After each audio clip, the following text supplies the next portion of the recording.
Hello, everyone, and welcome to Fiji Forever, silent podcast, almost spoiler-free recap of Survivor Fiji. While we wait for Survivor 44 to premiere, I will be spending the off-season recapping one of my favorite seasons of all time, Survivor Fiji. Today we'll be covering episode 4, Let's Call Jeff on the Jeff Phone, which originally aired March 1st, 2007. Joining me today is podcaster, streamer, and current Survivor New York contestant, Ari Ferrari. Hi, Oh, Ari. hola, Gia. An absolute pleasure. Thank you for having me. Thank you for allowing me to join this Fiji Forever. Originally planned for episode 3, but as we'll get into, I feel like episode 4 much more fun. We'll get a little bit more into it. A lot more going on than just your typical Fiji episode. But I appreciate your Fiji love. I'm ready to join in on this. I know my experience with it was uh, liking the season more than others. So appreciate your. We're bonded in this.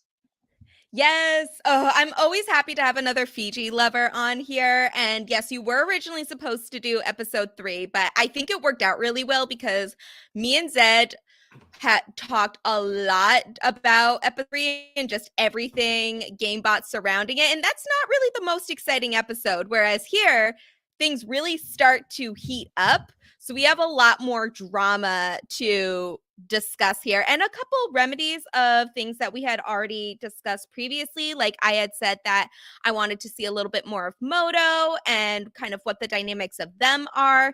I wanted to see some solutions to the wide differences in the haves versus have not tribe. And I think we got a few things of those.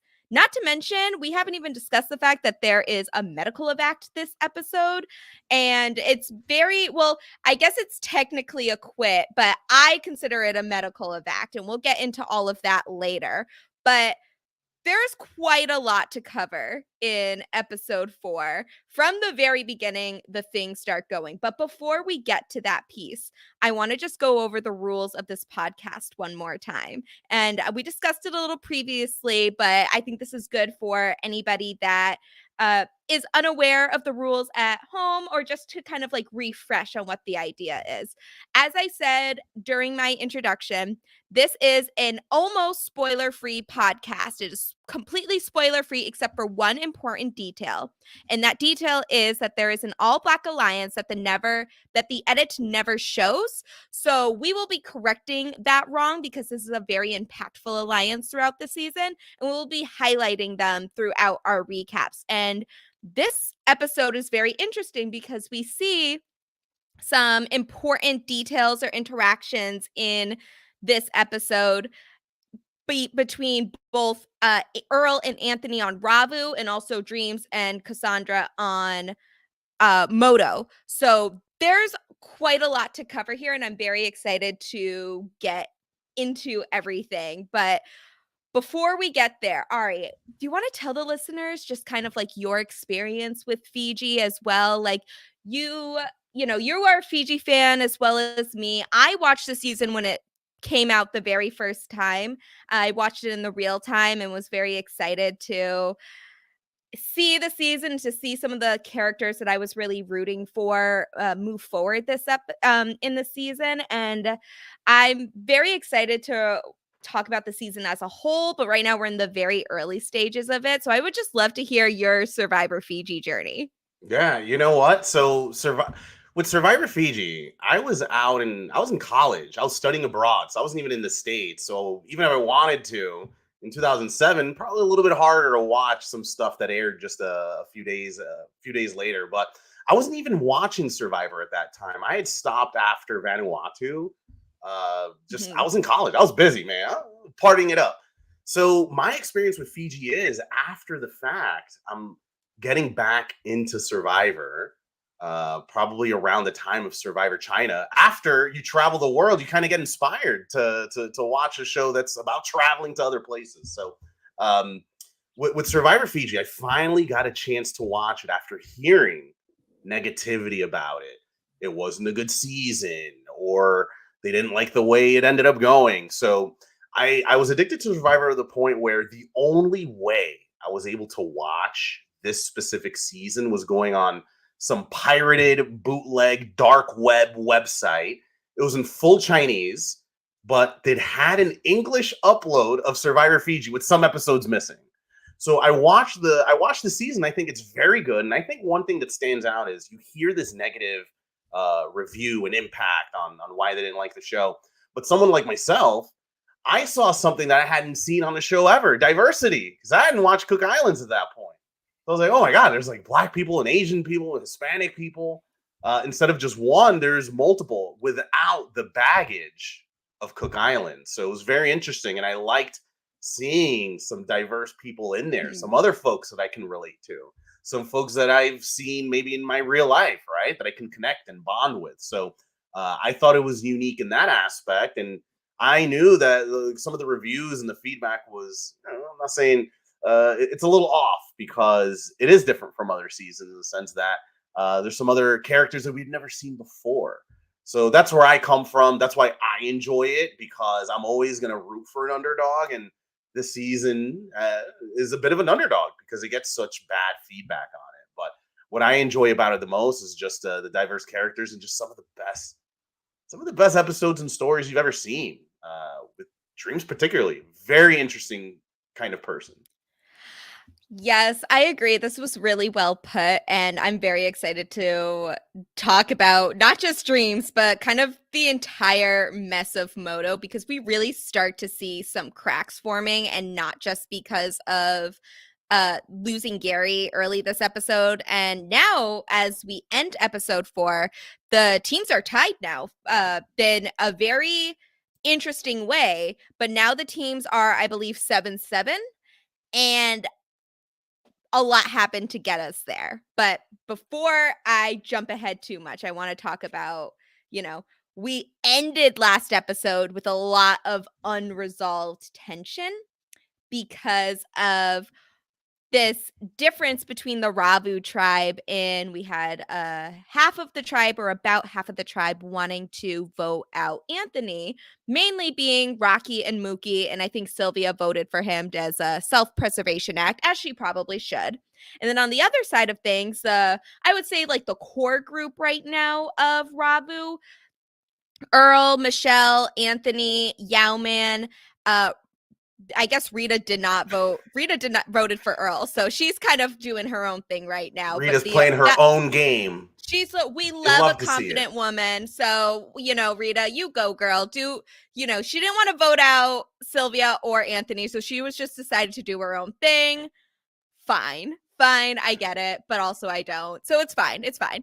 Anyway, but before I say too much on that, so now this hasn't been resolved because Sylvia's gone. Some of the bigger characters on the tribe, namely Rocky, but also Mookie is kind of lumped into the situation with Rocky, have not gotten their way, and Anthony is still in the game. So, and they also had a very intense tribal council from what we have seen, and that was just the edited version. So I'm assuming they had quite more happening during that time. But then, so we have all of this and we get to, once they're back at camp and everything. And Earls decides, guys, we really should be talking this out. And as much as I love Earl, as much as I will be singing his praises throughout this episode, Earl, why did you think this was a good idea? I have to ask, Ari, what could possibly go from, the rationale of Rocky talking anything out. That seems to be one of his let's say not one of his strengths on a season like this. Yeah, I think Rocky struggles with words. Maybe Earl just maybe flash back to some home arguments. Maybe it was like, hey, this is how I handle situations at home, forgetting it's like $1 million game. That'd be my guess. Being a nice guy, right? A diplomat. He seems to be someone that likes to keep things at peace. But at the same time, I think it's kind of funny because an act like that, all it does is it makes the tension even harder between the two people. So ultimately, even with Earl, even if we're looking at it on the game aspect of it, it doesn't even put a target on his back. No one mistrusts him after that. So I think he was just being himself. He figured that'd be the easiest, most diplomatic way of resolving the issue, but all it does is fire people up. Rocky's hilarious. Uh, he doesn't like emotional people, but he's very I mean, passionate. He's very well, loud. He's very there's emotional. it's very funny to hear him talk about how he doesn't like emotional people while he's having a temper tantrum throughout the episode. Like, does Rocky have a chill moment this episode at all? Nope. Like, yeah, it's just this is, we've gotten a very eccentric Rocky in the previous episodes. He was very loud, very outspoken. He did not mince his words whatsoever. This is a different level. Like, we have just advanced to next level, starving, dehydrated, exhausted, always losing challenges Rocky. This is a whole other level about this. And I think that the word diplomat is actually a really good way to describe Earl. I wouldn't go so far, from what we have seen at this point, I wouldn't go so far as to say that Earl is the leader of Ravu, just because I don't think that's something that he would want announced on a tribe like that. But he does really seem like the level-headed person we have seen in previous episodes where people are going to him and explaining why they want to vote out certain people, like what we saw with Mookie trying to convince Earl to vote out Anthony last episode. He seems to have a really strong bond, not just with Anthony, who we know he's in an alliance with, but also the likes of Michelle. Him and Yao Man, I believe, have voted together every time that they have been able to. So we have a really strong foundation for Earl over on Ravu, and I think he's playing a very subtle game at this point, and I find it very interesting that we see, on this tribe of, some dominant male personalities wanting to, I think if you ask them who was the leader, I think they would probably say, obviously, themselves, but I don't think that's a type of position that people like Earl or even like Yao Man, definitely not Anthony, would want to claim at this point. But before we get more into that, I do want to say that like this confrontation part is very hard to watch for me in terms of, like what the confrontations are. It seems like the entire tribe is really kind of just annoyed with Rocky out and his outbursts at this point, but it really doesn't feel like a fair fight to me because Anthony just wants to be treated with respect and Rocky is not giving that to him. So it's kind of like, what is the argument here? Like, you can't fight fire with peace at this point, like it's hard to watch. And Anthony really maintains his composure throughout this argument and really throughout this episode, but he shouldn't have to. Like, this should not be acceptable behavior from Rocky, and we shouldn't have to weigh the merits of like keeping someone like Rocky because he's good at challenges, like the normal argument they would have, and Anthony, who has been less successful at this point. And we'd probably have some longer arguments about this in new school eras of Survivor, but I think we are still in this very early stages of Survivor gameplay, especially on a season with all recruits or almost all recruits, that like the physical capability of challenges really like trumps all here. And with Rocky, that's not even his first outburst, right? Like I think we've Yeah. seen one outburst per episode up to this point. What's the over under on outbursts? 10 and a half? One every episode? I think it's like at least one an episode. Like, so we argued with Dreams in episode 1. I think that would be like the worst outburst of When you're trying to sleep your first night and you got this jabroni yelling. Oh, I don't. And he decides to sleep on the boat. The second, so I think he was pretty low in episode 2, I think, other than just the fact that like he was exhausted, as was the rest of Ravu. But then episode 3 is when it becomes less of Rocky as a comedic character and more of like him targeting his anger to one specific person. And in this case, it's Anthony. And that's when things get uncomfortable as a viewer, because it's not just him being mad at the situation. It's one thing to be mad that your tribe is losing all the time, throwing temper tantrums to the general public about how frustrated you are. He was talking about how like there are homeless people that have more nutrition in their diet at this point than Rocky. Like, so it's different when he's just angry at just the current situation and when he's targeting a specific person about it. So like that is the issue that I have with this, and especially because it is going towards Anthony, who I would say no one on this tribe deserves this kind of treatment, but especially Anthony, who has done nothing to deserve this ire against him from Rocky, and to a lesser extent Mookie. Well, we got to remember Rocky. He's not good with his words. We learned that he doesn't know what a skew is. Every time we have a big word, we need to slow it down just for Rocky. So we got to show him some respect. He doesn't really deal with words too well, right? More of an emotional outburst. And I think he kind of even hints at having an anger issue in his past. So maybe it's just all bubbling up into the service. And I think what brings up a good point about this is, we're seeing a whole tribe of people that are eating with plates and forks. And I feel like this is probably one of the highest level of survivor torture porn, where we're watching people lick leaves for hydration. I don't think we've seen anything that dramatic since. I remember watching at the time thinking, this is not why I watched the show for. Yeah. So I think, to be slightly fair on anger, it's like my man Aiden, and like his emotional intelligence as far as it goes, like outbursts at unsuspecting bystanders.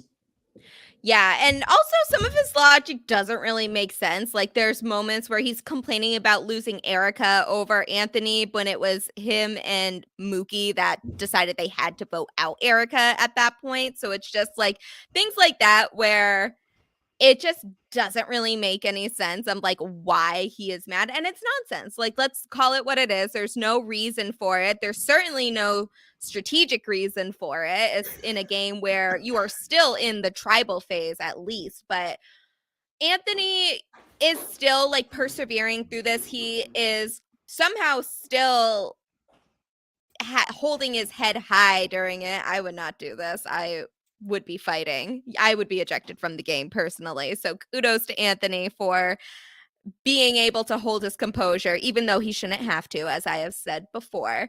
But I do have to say that I really, this is where I really started to connect with Anthony. I think he's been a really good narrator throughout the pre-merge, and it's always good to get a word from him because I think he's just a really strong confessionalist.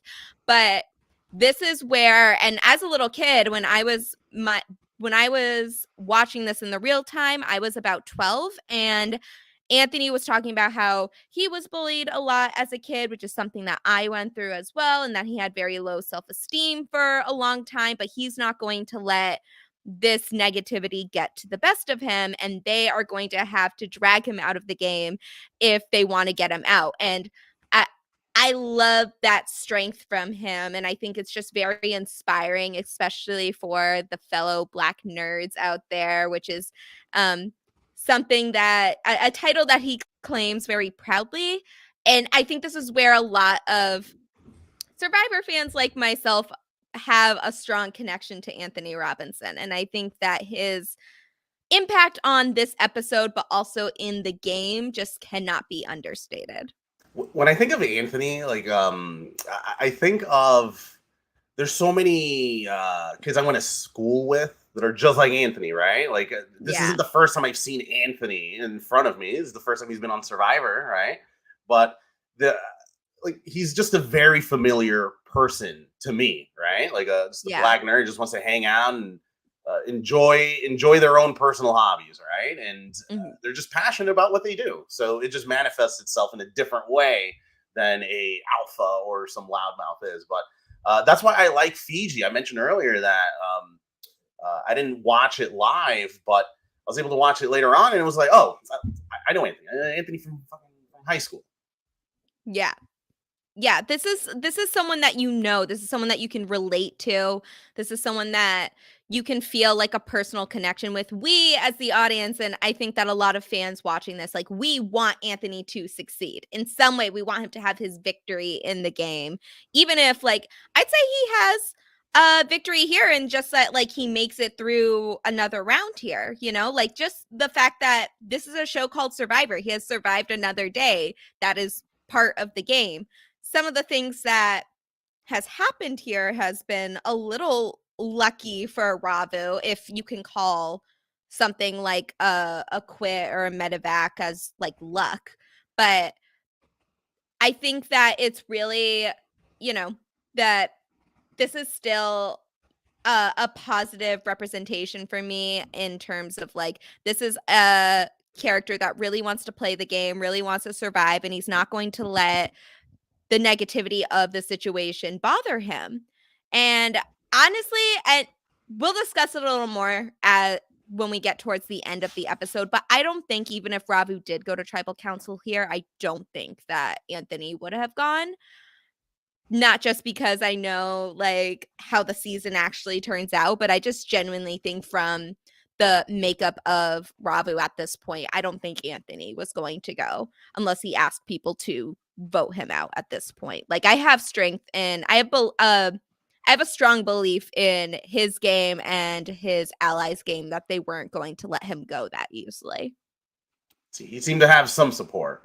Yeah, So exactly. And I think that again, this is like an edited show, so we don't see, you know, all we are seeing right now is like the Rocky versus Anthony show at this point, with like very little commentary from the rest of the tribe. But you can and see it's like pretty one-sided. yeah, and it's very one-sided. You can see people like Michelle kind of rolling her eyes at Rocky's commentary about how like he only gets this type of feedback from like women and things like that. Like No you can, I offense. I doubt Yao Man does not strike me as confrontational either, and like we see kind of how Earl is reacting to everything, so I just don't see people agreeing with Rocky really here. I don't see them just voting out Anthony because Rocky wants them to. Before we move on to the Moto tribe, like Rocky's strategy so far, who have been in his alliance? Jessica and Erica. Who did he vote for? Jessica and Erica. Like he's no good. Yeah, his strategy is also just kind of non-existent. He seems to be kind of relying on his physicality at this point, and we get sort of a duo between him and Mookie, but we also aren't getting a lot of intake, like we aren't getting Mookie's take on this situation either. We know last episode that he was annoyed by Anthony in his performance in the challenge, but not anything that would make me think that he's like angry at him to the same level that Rocky is. And my assumption is that he isn't encouraging this type of behavior, but who knows at this point.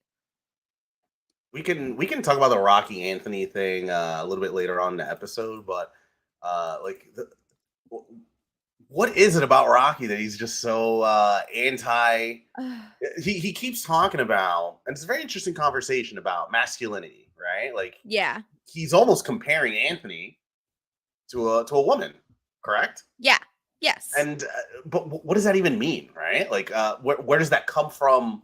What is the inspiration behind those comments? Because we haven't seen anything to point to that. Like at best, you see a man who's been bullied and he's getting emotional with tears, right?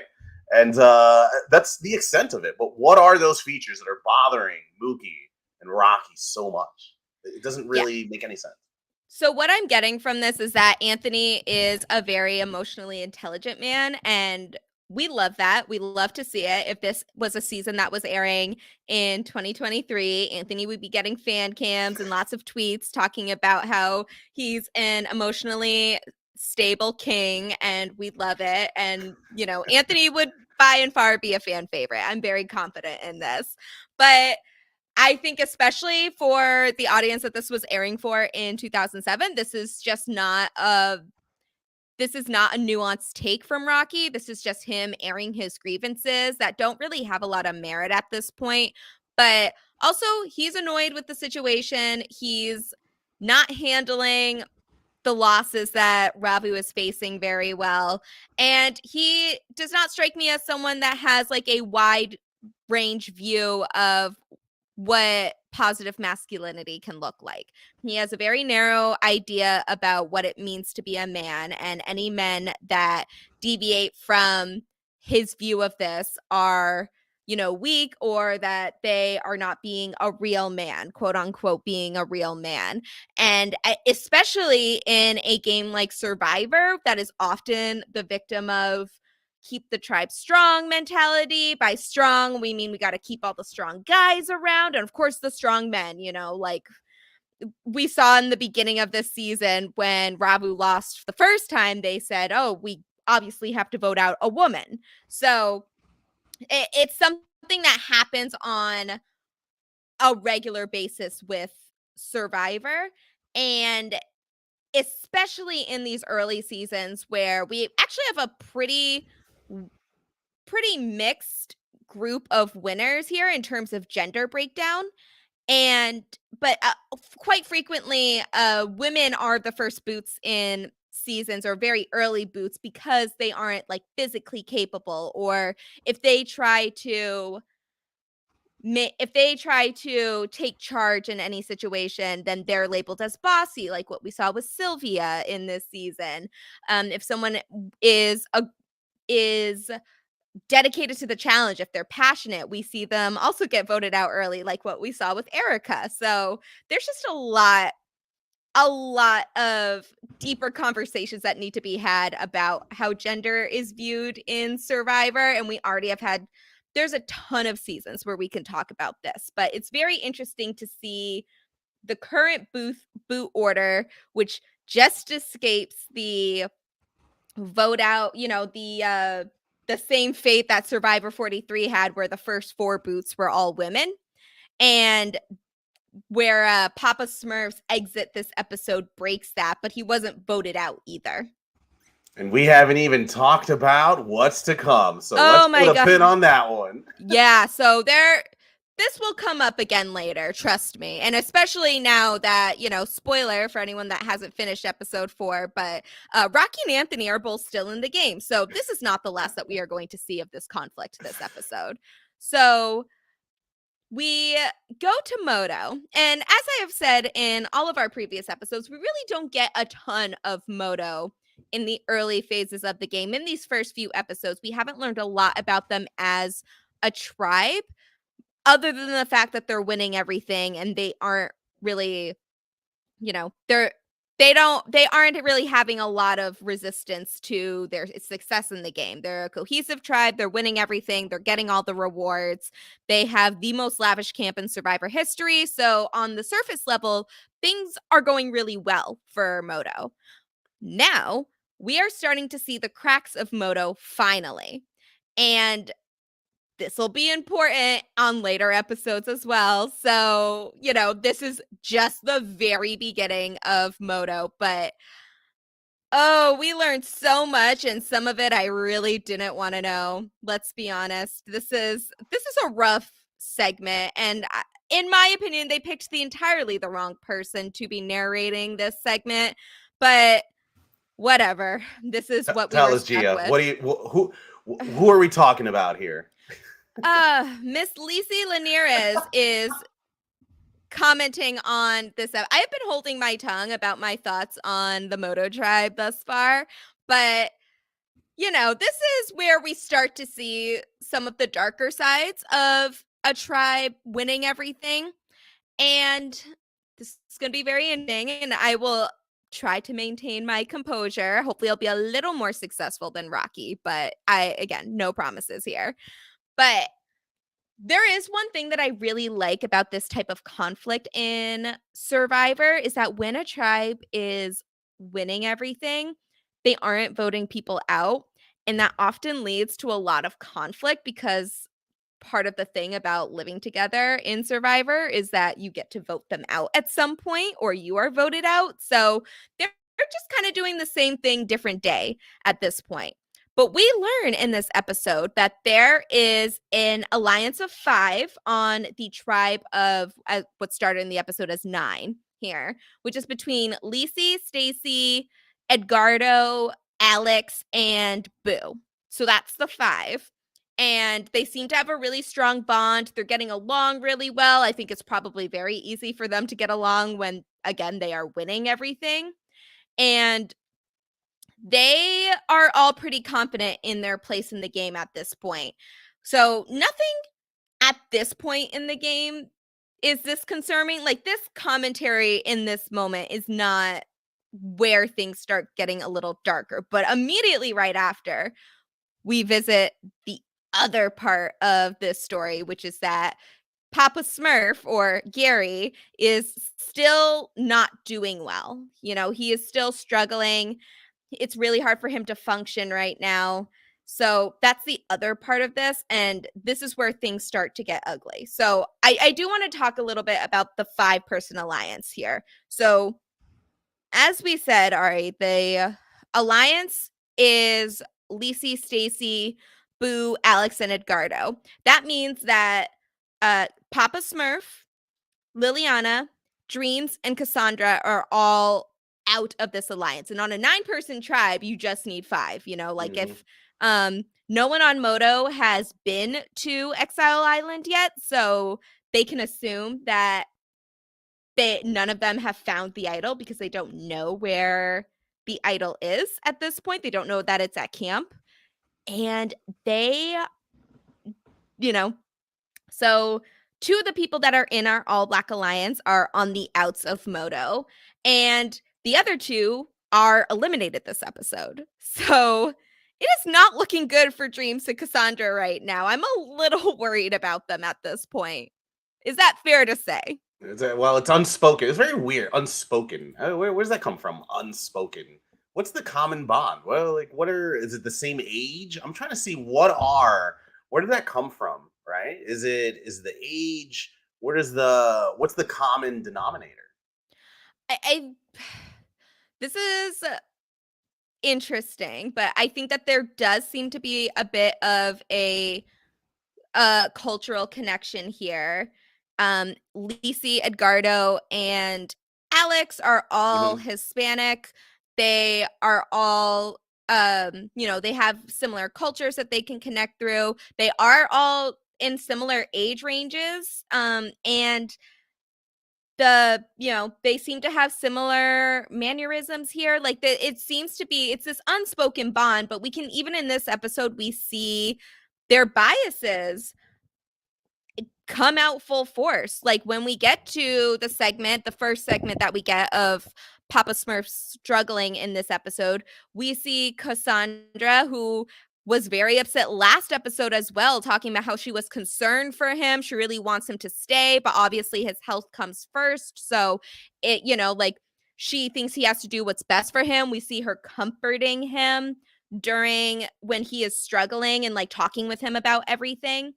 And immediately following afterward, Lisi, who's saying that she is worried that Papa Smurf being like this will just turn into a babysitting situation for Ravu. And I cannot tell you how much my dislike of her increased in this moment, because how dare you say that about someone that is genuinely struggling? And as I said in the very beginning of this premiere, Gary's the only one that actually applied to be on the show. So he is a Survivor fan.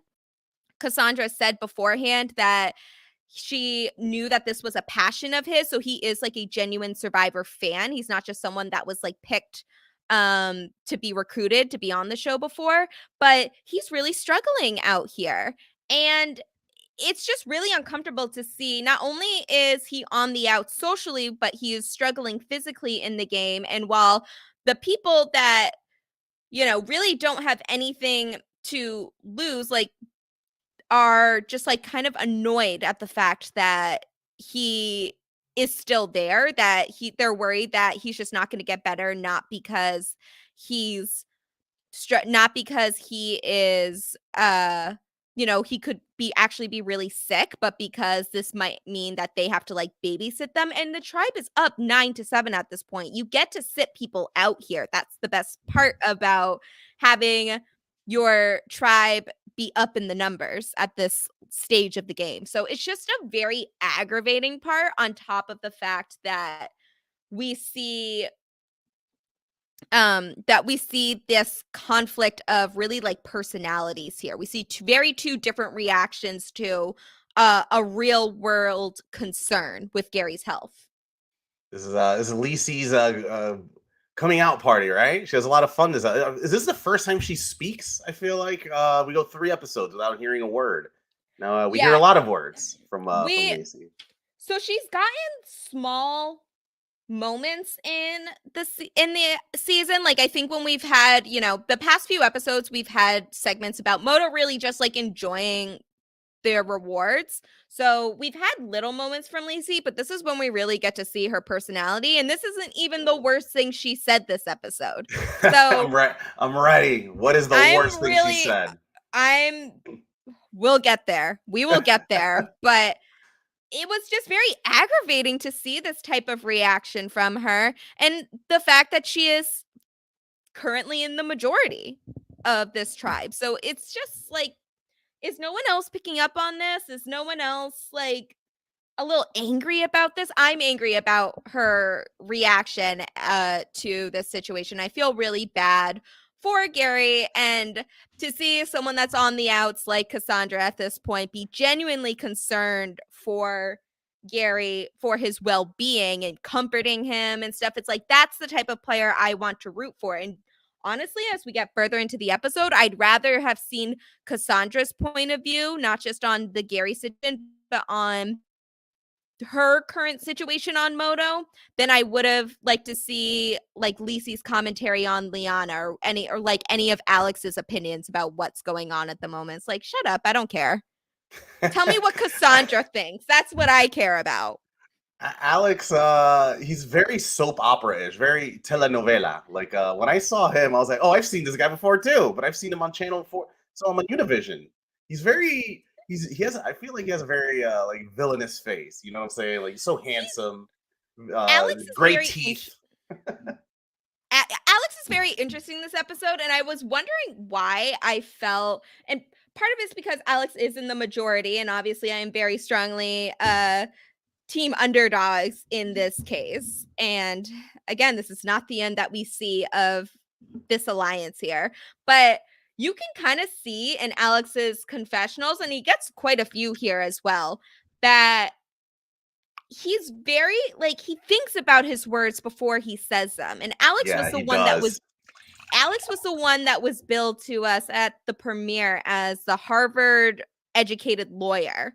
So we know that he's very book smart, but even when he's not in a courtroom, it screams like shady lawyer to me right now. And I don't know anything about Alex's law career or anything like that, but he's really thinking about his words before he says it. Like, I think when we get Lisi's confessional, she's just saying what's on her mind at the point. She's not putting a ton of thought into it. I think Cassandra genuinely is concerned for Gary, and that like her confessionals throughout the episode are just coming from her heart, where I think Alex is actually like really thinking about what he's saying and finding the most diplomatic way to answer questions like about Gary's health or what he wants to do with the vote when they end up going to their first tribal council. So it just comes off as like very game body to me for someone that was a recruit too.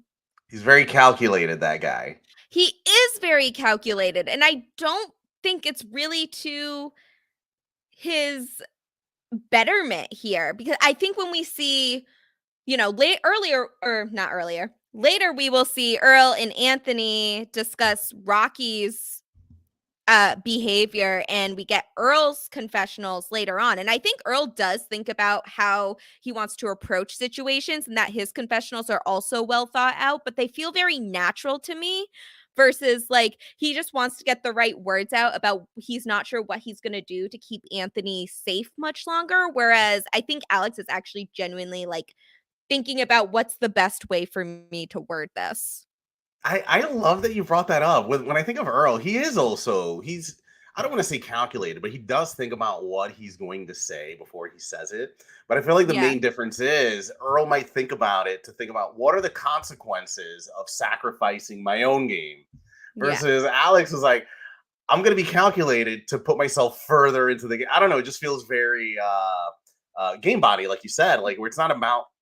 Earl is more about the emotional side of things, right? He'll play, he'll adjust his strategy to play with his heart a little Mhm. bit, I versus think, Alex, who will adjust his yeah. strategy absolutely to play with his head. That's it. No ands, ifs, or buts. Yeah, and I think Earl is he's in a very comfortable position on Ravu. If anyone is going to be in a comfortable position on Ravu at this point, where like he is a figurehead in the game. He's someone that everyone seems to want on their side, but I don't think anyone would say that okay, if someone in Ravu is going to win right now, it's going to be Earl, or like they're or like this is the person that's running the show right now. He seems more like a behind the scenes player. Like he doesn't want to stand out too much, but he also doesn't want he wants to still stay true to himself. And I find that very interesting here. Especially since Earl is one of the players that we have seen a little more strategy from in Ravu, other than voting out people to keep the tribe strong. And he wasn't part of the Erica boot, so it would have been really interesting to see his how he navigated the one of his allies being directly targeted that episode. Like the influence he had. Although the vibe I get from, so here's the difference between Alex and Earl. When I think of Alex, he's like if you're gonna get fired from someone, Alex, you're gone. That's it. You're just a number on the ledger. But I can imagine if Earl's your middle manager and he's got to let you go to be like, you know what, buddy, this was a tough decision, but you're gonna have to pack your bags and keep moving. It does. He'll cushion it with some love before he tells you to get out. Yeah. It's well-meaning. It's like it still hurts, but it's Ah, buddy, well-meaning. it's not on me. I don't want I to would do this. I would love to get blindsided by Earl if I playing Survivor. 'Cause it'll Like feel that nice. You might it get a would just pillow. I wouldn't feel like too bad. I'd probably get like a nice pat on the shoulder, like you did your best, kid. I'm like, thank you. I did try my best. A great manager of people. That is true. That is true. And one of the other things is that like we focus so much time on Anthony versus Rocky this episode that I really would have liked to see just some of the other relationships on the island. So we know that Earl and Anthony are close. It's part of the reason why we are doing this podcast, because they are in an alliance together. But like, what are Michelle and Rita thinking about this? Because if anyone's going to be in the middle right now, I imagine it would be Rita and Michelle. Or what is Yao Man really thinking about? One of the big gaps right now is that we really haven't seen Yao Man's take on the strategy in Ravu. And I think Yao Man's in a really interesting position here.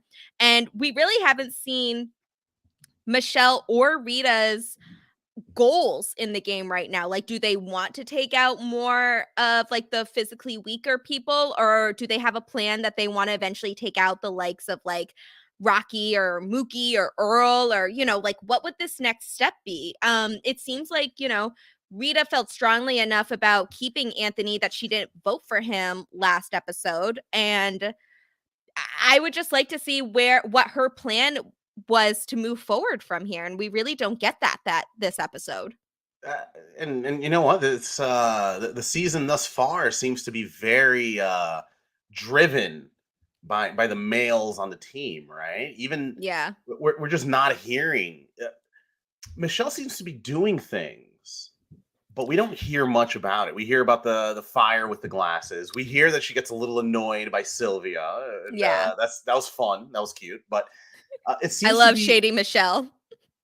we need more of it. And but with I'll give you a perfect example. Mookie seems to be not giving much, but he seems to be one of those those beef heads who are anti Anthony or whatever, right? We get to hear his perspective. Like, is that Mhm. because he's a dude? It's very interesting that he doesn't seem to be in any kind of majority. He doesn't seem to Yeah. have much influence. He's just a guy who's there, and it seems that his words tend to carry some sort of weight, even though he's not necessarily bonded with them. We hear more from Mookie than we hear from the others. Yeah, we actually haven't gotten a ton of Mookie. We didn't get really any Mookie this episode, despite him having a bigger presence on episodes 2 and 3. But even when he was our episode winner in episode 2, we really didn't get a ton of confessionals on his gameplay. And I think that's kind of one of the gaps that I would like to see, because I actually do think, like, right now in this moment, players like Mookie and Michelle are the best situated on the tribe right now. Like, if Ravu were to vote this episode, I don't think Mookie or Michelle's name would have been brought up at all. Like, As a I matter of fact, she really, gets defended that she's strong and fit from yeah, Rocky. yeah, Was that him? exactly. So I just really don't. I would like to see, what is their game plan? How are they feeling to be on this tribe, other than the fact that they're losing everything? So it's just very interesting to see. And I would have loved to see more of, like, this is what Mookie's plan is to get to the end at this point in the game, or this is what Michelle is. Is Michelle satisfied with her position on the tribe, or does she want to get into a leader position? Does she want to step back a little bit? Does she plan to move forward with the people that she has been voting with Earl, Anthony, and Yowman, or is she planning to do her own thing moving forward? So those are some of the questions that I would love to see, especially for someone as well positioned as Michelle. And aside from Michelle, we don't hear anything about Yao Man. Like we know nothing about what we just know that his biggest I'm fear is the fact that he's older than others, and it's harder for him to Yeah. connect with others. That's as And that far as we know. and that's also really interesting too, because, like, yeah, we know that he's worried that his age might hinder him at some point, but he had such a strong presence in the premiere that, you're like, okay, this is a character we need to remember. But in these past few episodes, we've gotten small moments from Yao Man. Like, he went to Exile Island this episode. He checked Sylvia's bag when she came back from Exile Island in the second episode.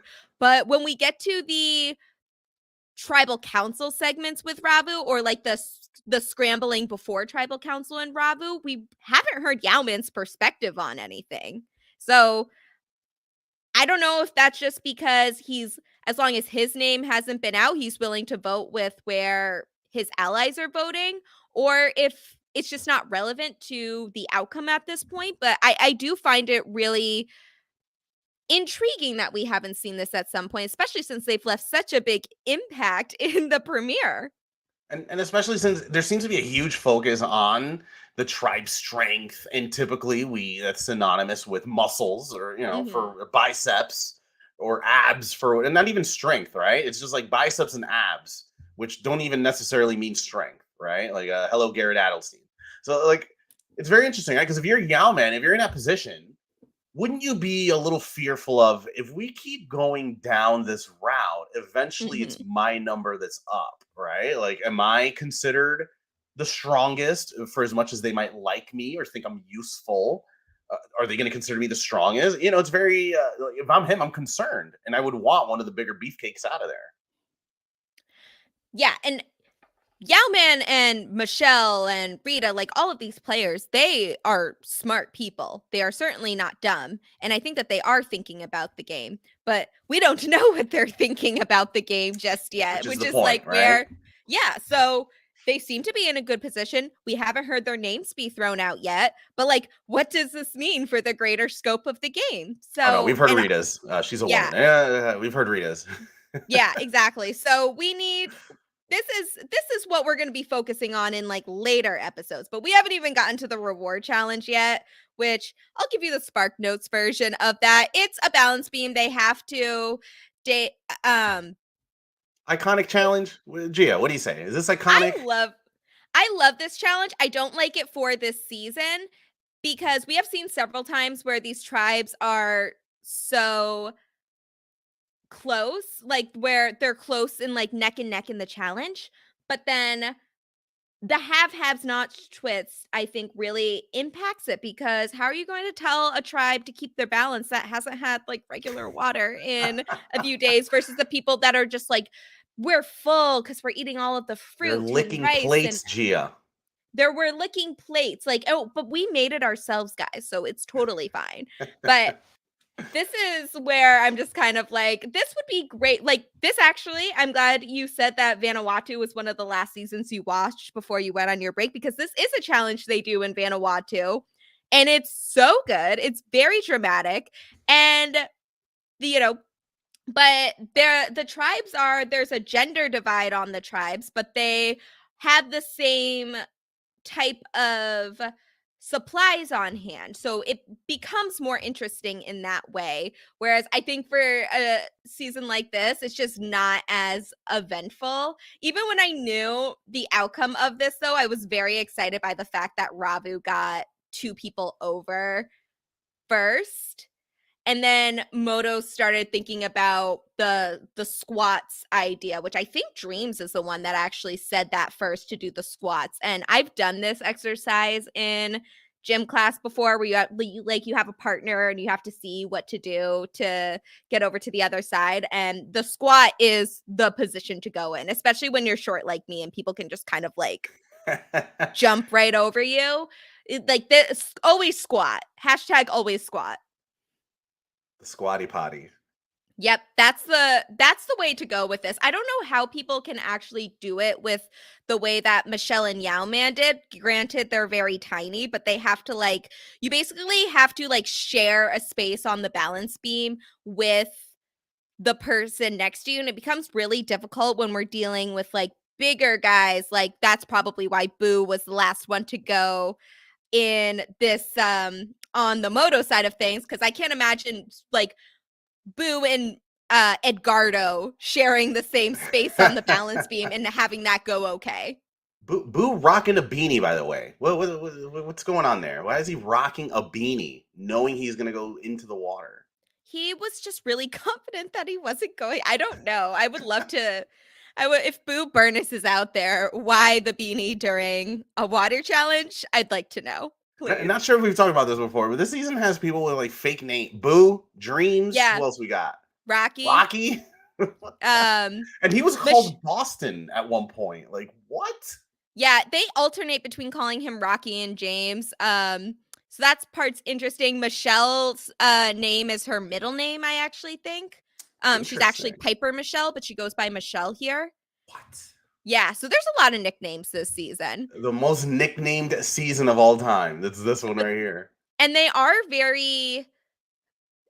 these are all very loud characters. Boo had his own segment in episode 2 about hurting himself. Rocky is a huge character. Dreams is a huge character. So these are all pretty insightful people. These are characters to watch. One thing I liked about this challenge with the balance beam is every time someone fell, it looked like they were being chucked.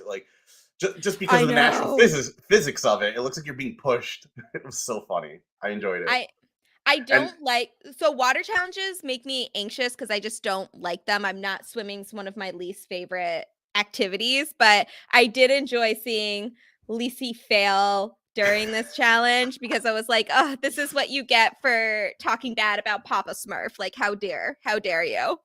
And speaking of jumping into water, I again, you can only find something like this in a show like Survivor, where Rocky and Anthony and even Mookie are beefing, but they don't have a choice but to be so close to each other's personal space.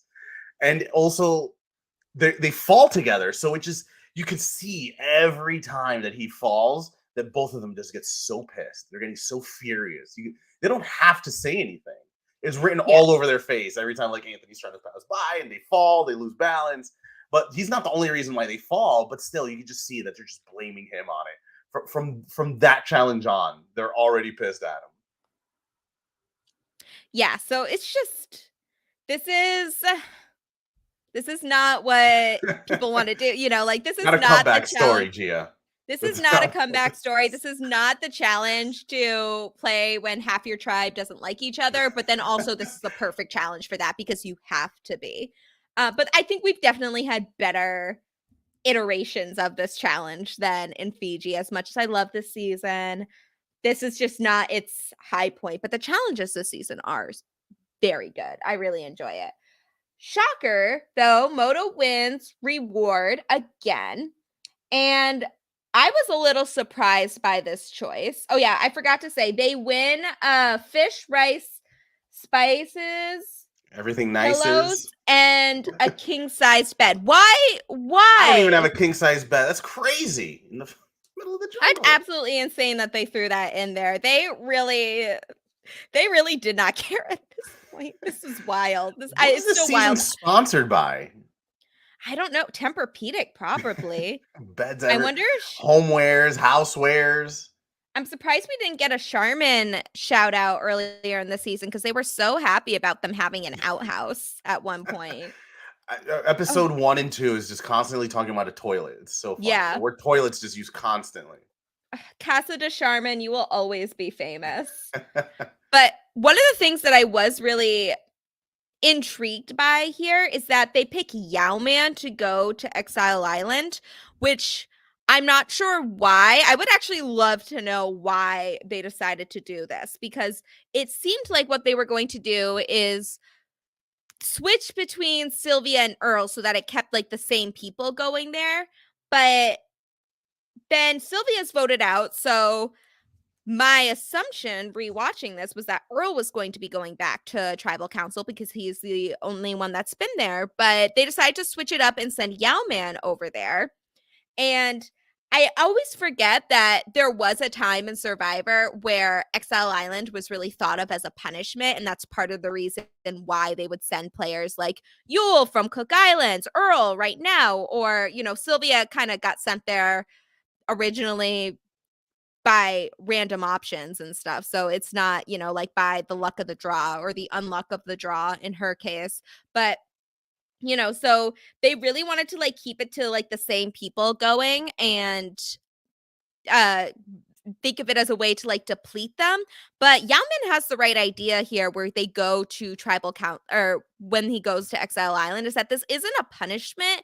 This is a opportunity for him to not only have a better idea of where the idol is, but also to just enjoy the fact that he is not at the Ravu camp at this point. Yeah, and I think at this point we can uh, go over to was it Yao Man at Exile? What does he find? He finds the clue, which I feel like he got like the easiest clue, didn't he? He just tell him like, So what they do this season, this is something that I'm actually not a fan of here. In general, and I think they changed this in future seasons, but I could be wrong. Basically, for each time the tribe goes to Exile Island, they get a new clue. It's not based on the person. So, like when Sylvia went the first time, she got the clue that the idol was back at camp. So when Earl went to Exile Island, he got the clue that it was back at camp, and then the clue that it was underneath the highest point of something. Like you had to look at a threshold of something. And then Sylvia got last week's clue on top of the two other clues that basically pointed to it's, look where you sleep. It's at the highest point and then dig. And so now Yao Man, it's only his first time to Exile Island, but he gets all of those clues. And then this other one, which is, where is it? Okay, here it is. Here you won't find the idol you crave. It's buried under the highest point of the cave, which is basically like they could not have made this more obvious about where it is. There's only one cave. There's going to be a significant high point, and you just have to bury, or you just have to dig underneath there, and it's buried someone underneath the camp. So it's basically just painting a big red X of where he needs to dig at this point. Where I think what they should have done is that every time a player goes to Exile Island, they get whatever clue that indicates like the second part. So when Sylvia went to Exile Island, she should have gotten 2 clues. Earl should have gotten just 1 clue the first time that he went, and Yao Man should have gotten the first clue as well. And I think that makes for a little bit more intrigue. But part of me thinks they just wanted to find it really quickly because if like different people are going at all different times, then you're not going to get the same, then all everyone knows is that it's back at camp. So I don't know what the alternative would have been, but personally, I don't like how they did this. I wish that it will make for some good TV moving forward, but in my concept of like how Exile Island works, I just like the idea that like when you go, the number of times you go means like the number of clues you get to kind of get like a better idea of where it is. It's like the rewards program at Starbucks, right? You got to get 6 punches. Yeah. Is your first visit? What the hell? You can't get 2 punches on your first visit. You shouldn't get 150 points for a free beverage on your first try. You have to earn that. And I think not that I think, Ravu's been through enough already. So, they why make this even more hard for them? But I think that they should have, the number of times you go, you start on an equal playing field. So like your first time you go, it's back at camp. That's it. And I think we I know we went over the Yao Man at Exile, but if we're gonna go back to the rest of what is that, Ravu, right? Like Oh immediately yeah, no, after we're that getting. reward challenge, immediately afterwards, we get the scene of just Rocky throwing his tantrum. Yep. The absolute So best. yeah, this is pretty much there's a lot of shit that happens on both tribes after the reward challenge, but I wanted to just get through the Exile Island segment all at once to make it cleaner, but yeah, so basically Ravu, they have two interesting points here. Basically, Rocky goes on a full-blown temper tantrum after losing yet another challenge. Full Very tantrum. angry. Very Shocker. angry. Yeah, he's very angry. I don't know how people are putting up with him at this point. I think I would just walk away. I don't even know what I do at this point. It's just so uncomfortable to I be know what I do. witnessing I'd this. call Jeff on the Jeff phone. That's what I would do Okay. immediately. See, I'm so mad because I really hate how Rocky behaves this episode, but call Jeff on the Jeff phone is so funny. I hate that I laugh every time this part comes on, but it's like, it's such a funny quote, especially when you're pissed off. But I also don't condone his behavior this episode whatsoever. Just like psycho behavior. It's like, to be honest, it's a bit of loser behavior to be throwing tantrums. Like act like you've won before, or you know what I mean. Like show. Again, I know you're hungry as hell. It's been 9, 10 days. You've been licking leaves for water, but so have the rest of the group. Yeah, I'm just not. This is rough. This is really rough to watch. It's just very awkward, and they have it go on for like a very long time in the episode. Like they just like we didn't even see an edited version of it. This is just him. Like this goes on for a few minutes at least, like in our viewing experience. Like how much time this episode was dedicated to just Rocky being pissed off. And then everyone just like sits like, they just sit in Yep. silence. They deal with it. They nod their head, and others like just turn their head like, all right, not this again. Yeah, exactly. So But the women are the emotional ones. And Anthony is yes. very emotional, very whiny. That Anthony. But women and Anthony just cannot hold their emotions together. It's Very absolutely whiny. wild. Very whiny behavior. Well, it's not just us that are annoyed by Rocky's behavior, because we do get to see Earl and Anthony bond, separate themselves from the camp, and they're complaining about Rocky's attitude as well. Basically, like he's doing a lot of complaining, but not doing a ton to fix this situation. Like they're gonna be losing. They're in a tough spot. I really don't think it's Ravu themselves are to blame, given the circumstances surrounding why they're losing a lot. But they have this conversation. I think this is more of like a venting session between those two. I don't think we see Anthony and Earl get angry at any point during the season, but this is about as angry as they're going to get in the scene. They are just like very annoyed here, where they're saying like, okay, your bed's uncomfortable, like get more palm fronds, like Gabler's impact. but or like you don't like how the camp was looking, you think that like we have a crappy shelter, you're dying of thirst, okay, like go boil water. So they're basically saying that he's talking a lot of shit, but he's not actually doing anything to make their really tough situation a little bit better. It's almost as if you could say he's very whiny and he's not a doer. He's being a little emotional right now is what we would say. But this is the part that I wanted to talk about, because this is kind of the most significant moment in terms of the All Black Alliance this episode, where Earl says that he likes Anthony and they have a very strong bond, but just because of the circumstances that they are in, it's becoming harder to protect him, really to like justify him still being there. But he's still devising his plan on what he is able to do in this game. And I think that's really interesting to see.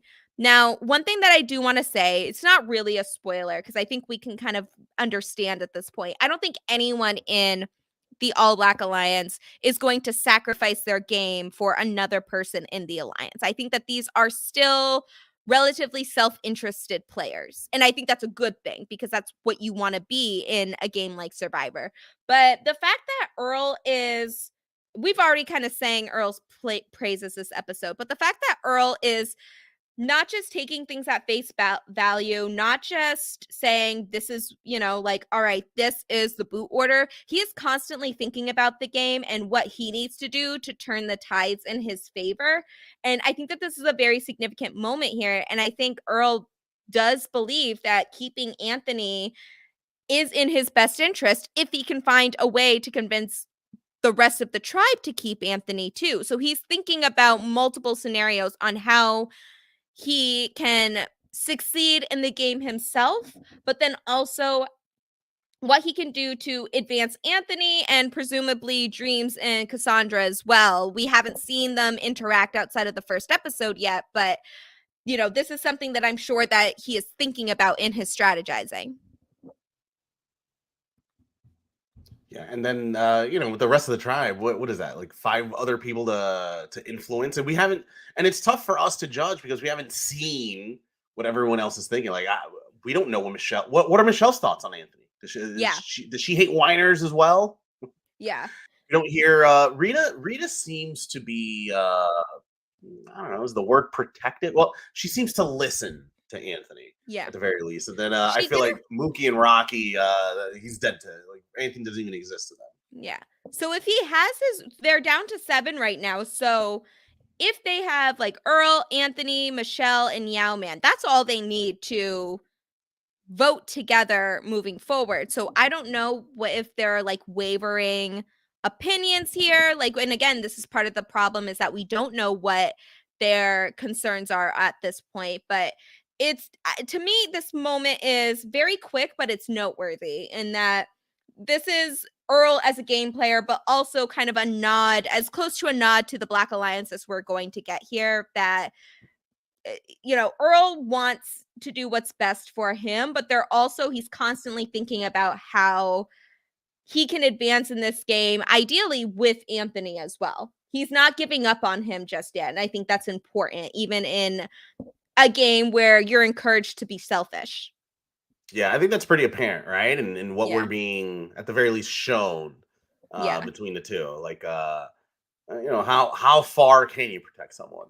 Yeah, and this isn't just unique to Survivor Fiji. This is a dilemma that players often face, especially when they have someone that they have a close bond with, and especially in like blood versus water seasons or something like that. But it's nice to see a variation of this, and I think that it's a very quick moment, but a very significant one. Do you want to talk about Moto? There's a lot to talk about Moto here. I mean, I almost feel like the moment we start talking about Moto, it's we go through the end of the episode at that point because it almost feels like once we get back to them, it's almost a full steam of what's up ahead and what we're going to be doing, what's going to be going on. You know what I'm saying? Like starting with Gary, right? Let's talk about Gary. Okay, this is what I think we should do. Let's talk about Gary. Then we'll talk about the immunity challenge. Then we'll talk about all the reasons that I'm mad right now. Yes. All right, I'll kick it off with Gary. Like his ribs hurt, like he fell during the previous challenge.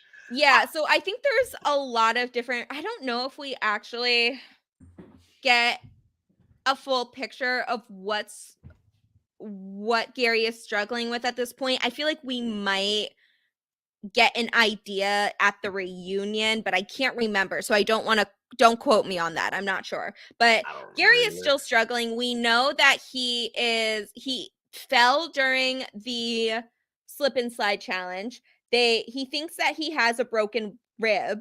he mentioned in this episode that he's like he has had malaria before. He did a tour at Vietnam. Like Gary has lived quite a full life. Very, very And casually dropping the I've shot at people before line. yes, so like he has lived a very full life, but part of that is he knows his body, he knows when something is wrong, and it's really difficult despite the comforts that they have over at Moto that like he is clearly struggling here. He can't really function. He is struggling to breathe right now, and they have to have medical come see him again. And something that I also kind of speaks to some of the dynamics we'll learn more about Moto later is that like Dreams is also worried, and he says that like Papa Smurf is one of the only people that he talks to on the tribe. So even when we get kind of further into the episode and I question some of Dreams' choices this episode, I still love Dreams, but then you can see that he is kind of an outsider here and that like he is clearly on good terms with Cassandra. We don't really see a ton about his relationships yet with the rest of the tribe, but he seems to have a good bond with Papa Smurf, and he's worried about not just his physical well-being, but also the fact that like what does this mean when he's losing one of the only people that he seems to get along with here, or that someone that he trusts, he's one of the people that he can talk to on a regular basis. Like that's really hard. And well, but also doesn't seem like Papa Smurf has too many allies either.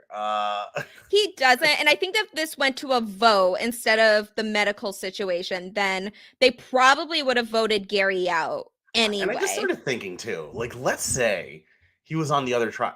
It was inevitable. If he can't handle uh, a, a house in the jungle, essentially, and getting fed Yeah. with plates, he probably wasn't long for this game. I don't think. I I think this medevac was inevitable, which was also very disappointing. We don't have the Australian accents we normally get, which bummed me out a little bit.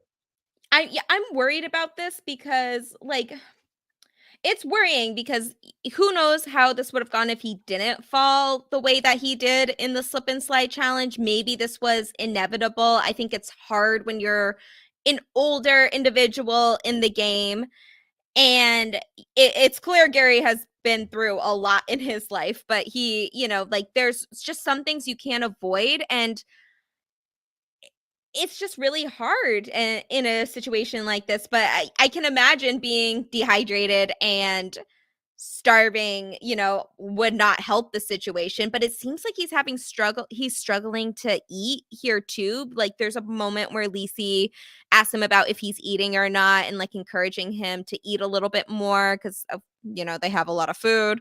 But so I think this is something, but breaking a rib hurts. And the unfortunate part about breaking a rib is that there's not a lot you can do about it.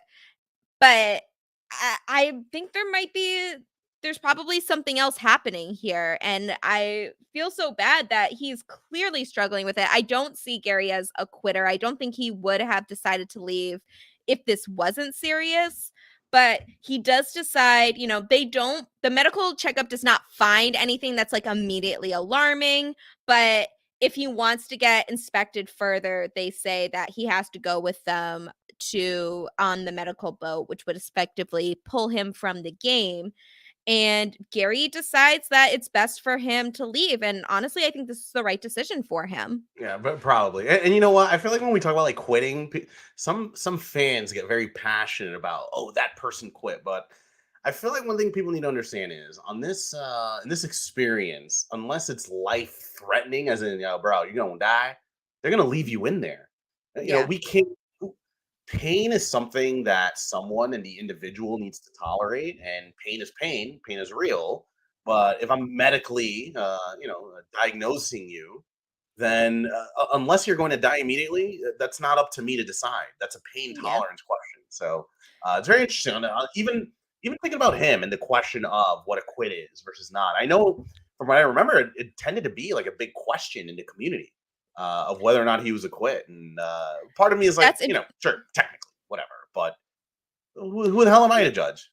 No, okay, so if you look up the Wikipedia on Survivor Fiji, which if you don't want to get spoiled on the season, then don't do that. I'm gonna But look it up. Gary is categorized as a quit, and if you look up the fandom wikis, they say that he quit because he chose to leave on the medical vote. I think that's total bullshit. I think that this is 100% a medical evac. If he did not feel that he could not function, this is a recurring thing. This is a game for $1 million, and I think no one's going to know how Gary is feeling better than Gary. So I do think that if he did not feel this way, then he would have stayed in the game. Like it wasn't that he was just done with the game. He was annoyed, or he knew he was on the bottom, or he just wasn't having fun anymore. Like it wasn't anything like that. It was like he genuinely couldn't function and was scared for his life. And it seems like the rest of Moto, it was also scared for his life at this point. So Yeah, definitely a I just, difference between a quit and then some well, the doctor saying you need to see us for more info versus the person that didn't even make it on to be cast member number 20 in this yeah, season alone. yeah. So I just really don't see this as a quit. I think that this is a medical evac 100%, and I hate it. One of my pet peeves is things like this where they call it a quit, but it's really like a medical intervention. Even if they said, okay, you will probably live if you stay on the island. He was clearly struggling, and I count this as a medical evac. So, Ari, what about you? Do you see this as a quit, or is this a medical evac? I think if you're gonna be technical, like a super nerd, like yeah, he chose to say I'm out of here, but it wasn't for any other reason other than for medical reasons. I will. I'm gonna call it a medevac. Yeah. I'm very You rang the bell. I'm very not pro, because I would ideally there would be no medevacs, and ideally Gary would have been able to continue in the game. I don't want people to think that this is a good thing that happened, but I think this was a medevac. This Let's is compare it. Let's compare. Not to talk about other seasons all the time, but let's compare Gary to I don't know. Is it from Blood versus Water? Was it Julia? That was a Oh, that was person. That's a quit. San Juan del Sur. That's definitely a quit, but that was not like a medical Like, I how do think you some compare the two? Now, yeah, here's a good one. exactly. How do you compare Gary to Colton in One World? That was 100% a quit, though. Like Okay. that's not even that is 100% a quit. I think something more compelling would be someone like Dana in Philippines, who was clearly going through like a mental breakdown, like going through a Ooh, I solid like that. panic attack on the island. And it's clear I would consider that a medevac, And even though that she manifests itself physically. yeah. And I would say that, like, it was clear she was breaking down. It was clear that she was really struggling, and she did not see a way in which she could go on further in the game and be okay. And even Jeff, who was like very much anti-quitter, was compassionate because it's clear that she was struggling. Than that, I would consider something like that a medevac, even though she did decide to pull herself from the game. And as Gary decided that he was going to get examined further by medical, but I think when there is a physical medical reason in there, whether it is physical in the way Gary was struggling, or like a mental break that leads to a physical breakdown, like with what Dana is going through, like those to me are medevacs. Not that I'm saying like they'll return to the game at some point, or anything like that, but I do think that there are instances where to call someone a quitter because of things that are out of their control like that are happening. It's like that to me is a medevac.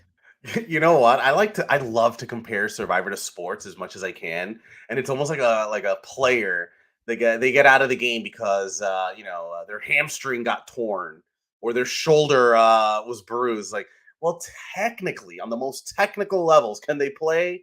Sure, but are Yeah. they going to be productive? Are they going to be effective? No, they're on the Yeah. disabled list. They're on the injured list. We'll Yeah. see them in the locker room later on.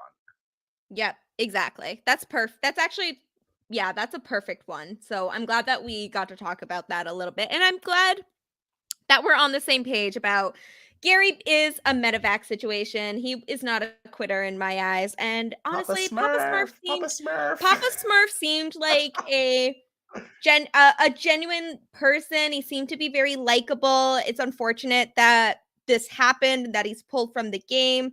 I'm always going to be a fan of people that get along with Dreams and Cassandra on Moto. So, Gary, you can stay. He didn't stay, but like we do enjoy Gary. So, And I'm always going to be a fan of school bus drivers that did tours in Vietnam. This is yeah. badass. I wish we got can you imagine if we had a like if this was a modern season and we get like a background the background stories on each Oh my player, like god. can you imagine Gary's supercut? It'd be incredible. I would I'm love already that. crying. Oh, it would be I mean, beautiful. he's a very interesting person in that sense, right? Like, my man Yes. did a tour in Vietnam. He's a school bus driver, but now this experience here, this is the one where he's like, "Yo, I'm out. I can't handle this." Yes. So Survivor would love shit like this. release the Gary backstory. I beg you, Papa Smurf. Survivor. Like, I hope Papa Smurf is doing well. That I'm glad that we do see him at the reunion. So he has recovered from his ailment by the time the season has aired. So that's good.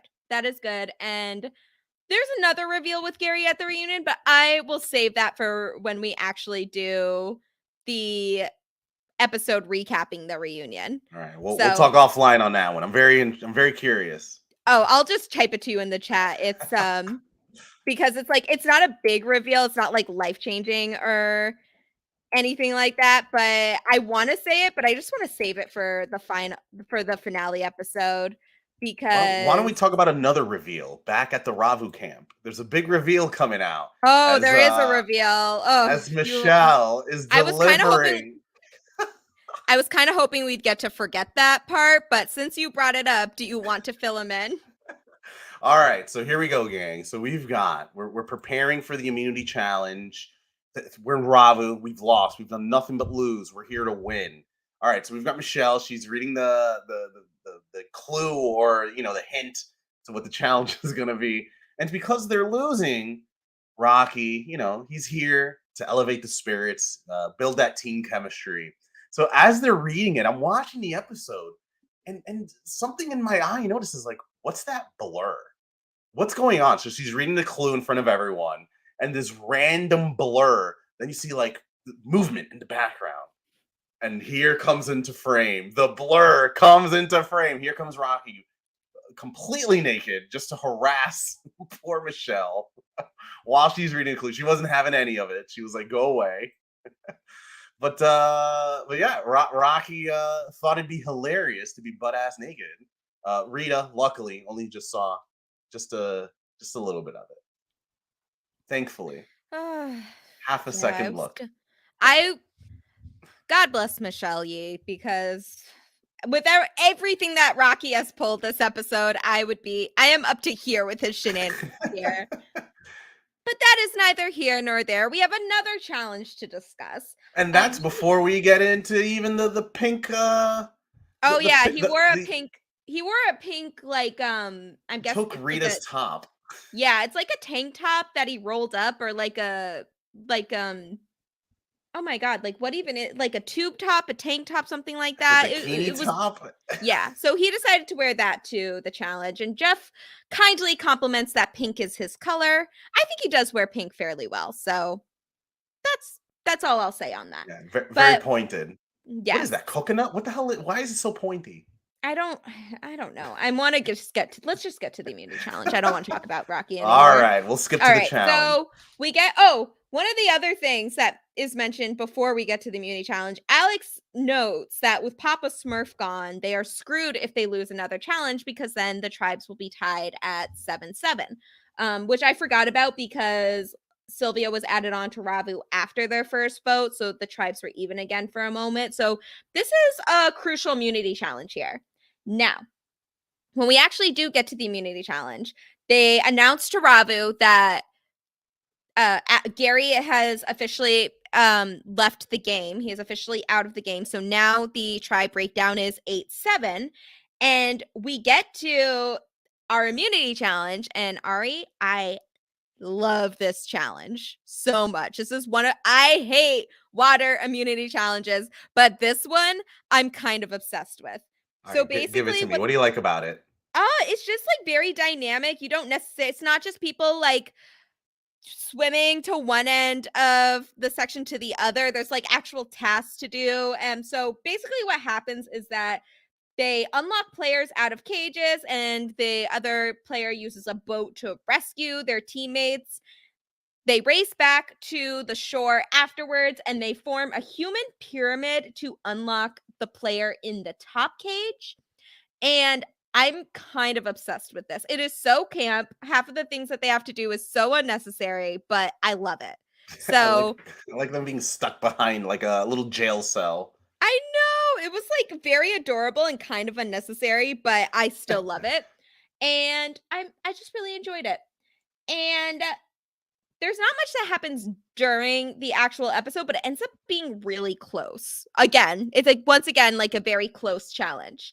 But Jeff does announce that the winning tribe will get a message in a bottle along with immunity, which is where the big drama happens. But Ari, did anything happen in the actual challenge itself that you wanted to highlight, or can we just get right to We can the get right to it. message? However, Yeah. I'll really quick. I think one thing that is interesting about the challenge that you mentioned is it's very because there's stages to it.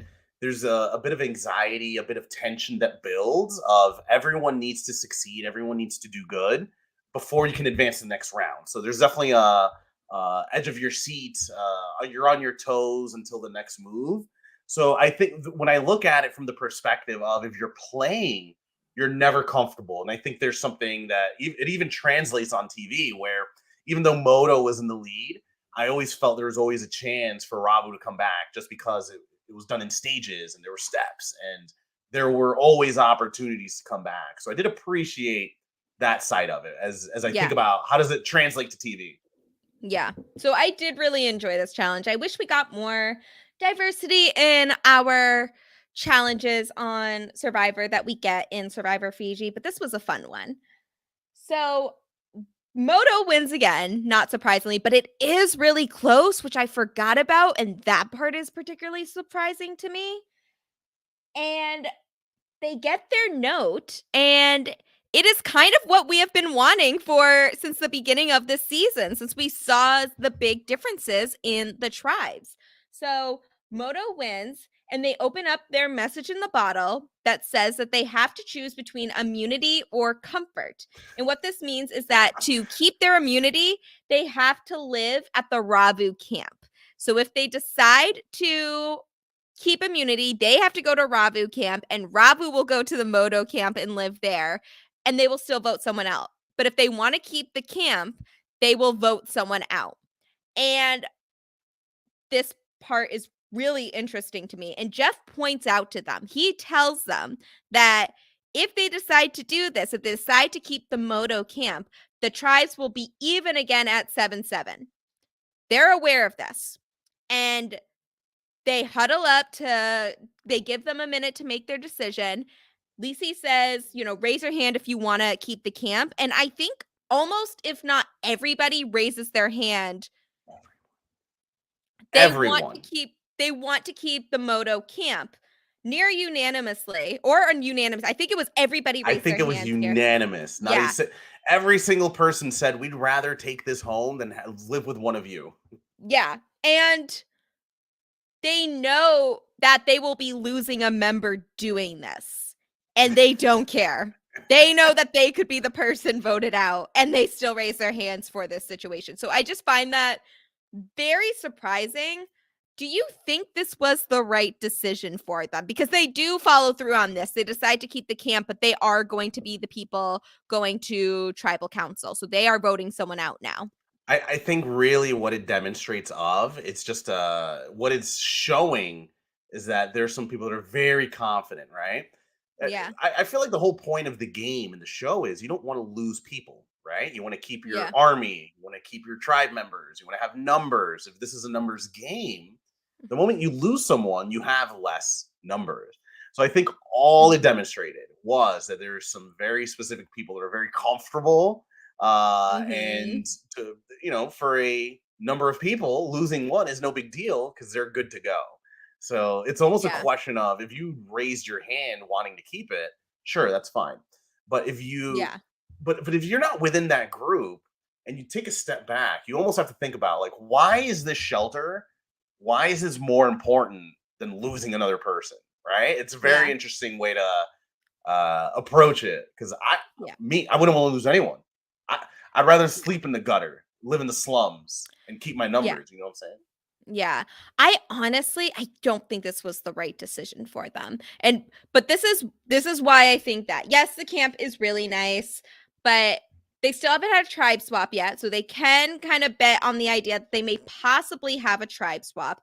And unlike Ravu, they have been fed and hydrated for the entire season so far, like since the beginning of the game. So while, yes, going to Ravu would be a disadvantage to them, I don't think it would be as bad. Like, they still have a winning chance in the next challenge versus Ravu, who has had nothing the entire time. Like, I just don't see how this would be the end of Moto if they decided to keep the camp. I don't see how this would be, or if they decide to go to the Ravu camp instead and shoot to keep immunity. I don't see how this is like this. I don't see this being like 100% confirmed the end of Moto's winning streak. You're asking earlier, is this a good decision? You said it wasn't, but it's who you ask, right? If you're Alex, Yeah. I think it is a good decision. If you're Yeah. Edgardo, good decision. If you're Boo, good decision. But if you're Dreams, right, you probably think it's a good decision. But if you don't have those bonds, and clearly it's already been said to Yeah. your face that there are Yeah. bonds that you don't understand, then bad decision. So I think it But ultimately depends on who you ask. was it a good decision for Alex? Because the final decision that's made this episode is not the decision that Alex wanted. Ooh, that's a good point. Yeah. He really did ultimately cave to what Lisi and Stacy wanted, because both of them were Yeah. pretty passionate about getting Liliana out. Yeah. And we don't see, so it seems like Edgardo also said he was probably going to vote for Cassandra, which doesn't end up happening. We don't hear Boo, who is the last member of that core 5 alliance there, but my guess is Boo decided he wanted to keep Cassandra over Liliana. I don't know for sure if that's what happened, but that's the only thing I can really think of, because in a 5-person alliance, if they wanted to keep Liliana over Cassandra, they could have just said, "Oh, the guys, 3 out of 5 of us want to keep Liliana, so that's what we're gonna do." And you can vote Liliana if you want, but you don't have the votes to do so. I think ultimately what ended up happening was Stacy and Lisi were already throwing Liliana's name. They're already Hmm. they weren't deferring. They were not changing their minds. And I think Alex, he fought back. He did say, Hmm. do someone else. Let's go another route. And I felt like Boo Yeah, just did not give a shit. I think he just wanted the he probably. conversation to end. Let these people shut up and I'll move on. And I think ultimately Boo just went with what the quote. I think that discussion is what it looks like when we say, oh, that's what the majority decided. The Yeah, majority is like two people being vocal, and you don't care because those two people for you are the same. So you just yeah. go on whatever people say. I think ultimately that's what it was. Boo wasn't vocal. He didn't Yeah, it probably also helps that Dreams also definitely wanted Cassandra to stay over Liliana. I think Dreams does a lot after the tribal count, or after the immunity challenge, but so I got to be honest, and as a big Dreams fan, I completely forgot he did this until I watched the episode He's so today. bad. I forgot that he did this, and it's so funny in retrospect, but also I'm like, what are you doing? So during the immunity challenge, or after the immunity challenge, they know they're going to tribal council for the first time. This is, and Two Dreams credit, if there is any credit to have here, this is the first time that Moto has had to make a decision the entire game, because this is their first time going to tribal council. Now, Dreams wants to have an open discussion, which normally never goes well, and I would argue it does not go well here.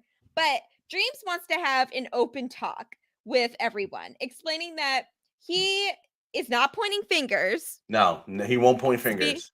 Immediately proceeds to point fingers and says that out of the tribe, if they want to keep winning, they think that they can afford to lose Cassandra or Lacey. And I can't believe he said this. It's absolutely wild. But because it threw Lacey under the bus, I kind of love it. So She's the I'm only not, one who can afford to lose. yes, which I don't necessarily think is true. I think losing one more person isn't going to be the worst thing. Like, of any of those people in there, I don't think there's anyone on the tribe that is like, this is where our strength is. Like, this is the glue to our tribe. And if we lose this person, then the entire tribe is going to fall apart. So I don't agree with that logic, but I do love the idea of Dreams wanting to get out Lacey, which is what I assume he was going for here, because I don't see why he would want to lose the one person that he talks to that is remaining on the camp so far. But it was just a very odd move at this point. And it seems like Dreams didn't want to get to I adore Dreams, but I think that what he wanted, he was saying that he wants to move forward as a united tribe, and he wants to, he doesn't want to do all the backstabbing right away. He wants to remain a united front and kind of have a open dialogue about this, which I get, but this is not how you do things in Survivor. Like, like, as much as I don't like this majority alliance on Moto right now, Stacey is kind of right that this team consists of 5 people. So when you're throwing names under the bus, it's not necessarily going to end up the way that you want it to. Dreams doesn't want the snakes to come out yet. Which, after he says that, brilliant transition with some snakes moving in, Um, and then the and the scene where the snake snake is vomit. shedding his skin, it's Is that what shedding it its is? skin. Yeah, that's what they do. They were shedding the skin. It was very wild. I kind of love that shot. It was very like, ooh, like It went very really I well with think the it's good. episode. I think it's good foreshadowing for Dreams as a character moving forward, and I mean that in the best way possible, but no spoilers once again. No, but it's And just a brilliant strategy session with Dreams, doing our favorite, saying no one talks strategy. That's one of our favorite moves. We love it when people do that. well, when other people do it, like if Alex said this, I would be really mad, but since Dreams said it, it's funny, and I hope he does it again. Like that. I may perhaps be a little biased in this regard, but I don't care. And I Speaking still of find which, this do really we ever funny. see Cassandra with not a smile on her face? That woman is always smiling. She's amazing. Even when we get her confessional later on, she says she knows that she's in danger, but she's holding on and she has hope. The one thing I hate about this, though, is that we don't actually see what Cassandra does to maintain her position in the game, because my guess is she isn't just sitting around and letting everyone make their decisions. We know she has Dream's vote to stay over whatever the other option is going to be. And Liliana does admit to her that she's probably going to vote with her because she's in the majority, because she wants to stick with the majority, which Cassandra is very understanding about. But I'm assuming sometime between like those conversations and what the actual result is, she must have done some work on her own to secure some votes or to sway people to go a different way, even though she voted for Lacey in tribal council. So I'm just very confused at how we got to that result. But also, again, she voted for Lacey, so I don't care. Like, perfect decision, Cassandra. No notes. No notes to our queen.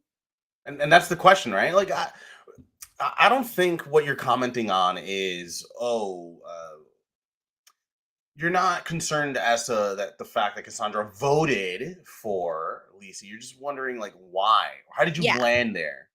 How did we Yeah. get there? Yeah. So I'm not sure, but there is something else I want to talk about before we go to tribal council, which is kind of its own mess when we get there. But this is the part that was the hardest to watch during the episode, is why they got to the decision, or at least what the edit shows us for why we get to the decision that we do, with Liliana being the one to eventually be voted out. And we get a segment before the immunity challenge. But after we already know that this alliance of 5 exists on Moto. And we see Liliana kind of being flirty with the guy. She's offering massages at nighttime and stuff. This seems like normal tribe things. Like, this is not the first time we have seen something like this on Survivor. It just seems like several young people just having fun in a situation like a reality TV show. So there's not really anything to me that sticks out as particularly concerning or immoral, I guess I would say. So nothing really wrong here other than, Liliana kind of trying to establish bonds with some of the guys, but that's not something wrong. That's just something that she's doing here. And Lacey has her this awful confessional that I really hate, where she's talking about how she's, because of her heritage, she knows that Liliana is thinking up ways to get close to the guys, and she says, in her words, her little diabolical Mexican mind. And I really hate this. And I hate this for several reasons. One, just because it's incredibly racist and, just I very was like, "Oh, she's ethnocentric. Mexican? I didn't know that." Yeah, like, but then, so this is the other thing that bothers me, is that Liliana, in her time in the game, has 2 confessionals, I believe, and they're both during this episode. And I liked what we saw from Liliana. I liked her parting words. I liked that, she seemed very kind to Cassandra when, not just in her voting confessional, but also when they're talking, even saying that, I got to go with the majority and I think I have to vote you out. Like, she seems like a very kind person. I would love to have seen what her strategy was in the beginning stages of Moto and like what led to her being left out of this alliance of 5. But I think this is just a really disgusting comment from Lacey, and that Liliana not only deserved better and to be held, as a player in the game, she deserved to be held to the same respect that we would expect everyone else in the tribe to receive. But then also the fact that we hear very little from her, and we learned so much from Lacey about her negative perception about Liliana. And my mind is, I don't care what Lacey thinks about Liliana. I really don't need to see this opinion of her. I would rather see Liliana's perspective on this. And I think that the comments that Lacey made were really nasty. And even though she got her way in the episode, it just really turns me off to her as a contender in the game. I bet Liliana was just confused. I said, "Wait, what? That was the reason?" I bet Liliana, when she realized that was the reason that she got on Lacey's radar, I bet she was like, "That was like days ago." You know what I'm saying? Like, she's reacting and she's hating. She hating on some shit from like days ago, that like something that was just so minute that didn't even register Yeah. or register, like occur to her head as to why she did something wrong. You know what I'm saying? Yeah, and she didn't do anything wrong, and that's the thing that is like she was being flirty, as we have seen many times in Survivor. It's been a strategy since like the first season. So this is just not anything new. This is not anything that women should be shamed for in the game, or men. I don't think like if you want to be a flirty player, that is, more power to you. And I think that particularly the fact that she brings Liliana's ethnicity into it. She's perpetuating some really negative stereotypes Even Latin about, stereotypes, right? Latin yeah, lovers and all that, and touchy and feely. yeah. And it's not fair that this is like, we get a near invisible edit of Liliana until Lacey decides she has a problem with her and the way she's conducting herself. But we don't actually get Liliana's perspective on things. We know she was blindsided. We know she seemed to get along with a lot of people. And we know that Lacey couldn't stand her. But I feel like her agency was really robbed here as a player. And I'm really sad that we got so little of her in her time there. Because even when she was voted out, she has this really beautiful confessional to Cassandra, who she voted for. I want to see if I can find it. She says, oh yeah, because she's voting for Cassandra. I'm going to miss you. You're such a great person. I really did see the strength of you. I hope you have open arms waiting for you when you get home. I'll see you when I get back. And obviously, this is like a little different because um it's a little different because like Liliana thought that Cassandra was going, but really it ends up being her going here. But these are just really kind, like overly kind words, but in a great way. And I just think that Liliana had was a character I would love to see more of. And I'm just really sad and kind of angry that this is what we got of her, and that it was really determined by Lisi of all people, who I don't need to have her opinion on Liliana, and I'm sad that these comments were made about her. Like, it's very unfortunate. Without knowing, I don't know Liliana, right? But from the little we saw, because we didn't hear much, from the little we saw, seemed to be a tough competitor. Ultimately, it just sounds like Lisi was hating. It literally boiled down to that. We have a tribe that hasn't lost at all, and it Yeah. was pretty clear there was some gossip between Lisi and Stacy, and they just decided amongst themselves, "Yo, I don't like that. I don't like the way that's going. That should be our role. Those are our guys. That's our Yeah. alliance." And I feel like Boo and Alex were just they shrugged their shoulders. Edgardo probably shrugged it even harder and said, we don't care about them. One of them's going home anyway, and Dream's probably along for the ride, and that's how we come to a consensus, right? From the Yeah. voice of two.